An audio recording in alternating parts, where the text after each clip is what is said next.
I've noticed that Yamiche Alcindor, who works for PBS, which is publicly funded, I've noticed that when she says it'll take several election cycles to fix this, what does she mean by that?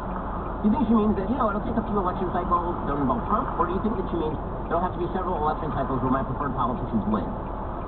The fact that these publicly funded journalistic outlets are what they are is full-scale demonstration of the propaganda that lives in American public media. It's pretty amazing. By the way, here's a tweet from NPR today. There was a piece titled "Now Stiletto Heels." Okay, there's a stupid idea that people are going to put stiletto heels on Crocs or something. And NPR, again, a publicly funded media outlet, tweeted out, "Capitalism breeds innovation," but they did so with sort of the capital letters and then the lowercase letters. The idea being you're crazy to think that capitalism breeds innovation. I'm so glad we can fund these people with our taxpayer dollars. It's really exciting stuff. Speaking of media outlets abroad, it's pretty amazing how many Americans on the left give credence to, for example, Al Jazeera. The Al Jazeera is a propaganda wing for Islam. That's what it is.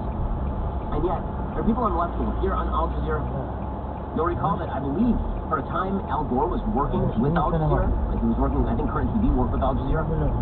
It's given a lot of credence to Al Jazeera on the left, which is kind of amazing. Well, now it turns out that Hamas presented an award this week to the Al Jazeera News Network for what the terror group described as great professionalism in its coverage of last month's war with Israel. And Al Jazeera accepted it. Khalil al-Hayya, Hamas's deputy head, said the Qatari-owned Al Jazeera network performed with great professionalism during its coverage of the Sword of Jerusalem battle.